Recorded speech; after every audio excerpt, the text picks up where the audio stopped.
ఎలా ఉంటుందంటే fake offer letters పెడతాం కదా, లైక్ టైం బీయింగ్ కోసం 3 months కోసం 4 months కోసం కన్సల్టెన్సీ వాడి దగ్గర డబ్బులు కట్టి మనం ఆఫర్ లెటర్ పెట్టేస్తాం.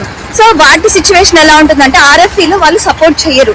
ఎందుకంటే వాళ్ళు 3-4 months అని చెప్తారు, కానీ మనం ఏం చేస్తాము, ఓకే 1 year పెట్టేస్తాం. ఆర్ఎఫ్ఈ సిచ్యువేషన్ లో ఏమవుతుందంటే కన్సల్టెన్సీ వాడికి చెప్తాం మనం, బ్రో ఇలాగ ఆర్ఎఫ్ఈ పడింది, మీరు ఏమైనా సపోర్ట్ చేస్తారంటే, బ్రో సారీ బ్రో మేము ఆర్ఎఫ్ఈలకి ఇట్లాంటి వాటికి మేము సపోర్ట్ చేయము. అండ్ ఆల్సో మనం లాయర్ ని పెట్టుకోవాల్సి ఉంటుంది, లాయర్ కి చాలా డబ్బులు అవుతుంది. ఈ సిచ్యువేషన్ లో మీరు కానీ మీ ఆర్ఎఫ్ఈని డిఫెండ్ చేసుకోలేదంటే గనక మీరు ఇండియాకి రిటర్న్ వెళ్ళిపోవాల్సిన సిచ్యువేషనే. ఎందుకంటే మీ వీసా టర్మినేట్ అయిపోతుంది అండ్ ఆల్సో మీ సివిస్ టర్మినేట్ అయిపోతుంది. సో ఇంకా మీరు ఈ కంట్రీలో ఎక్కువ రోజులు ఉండలేరు అనమాట.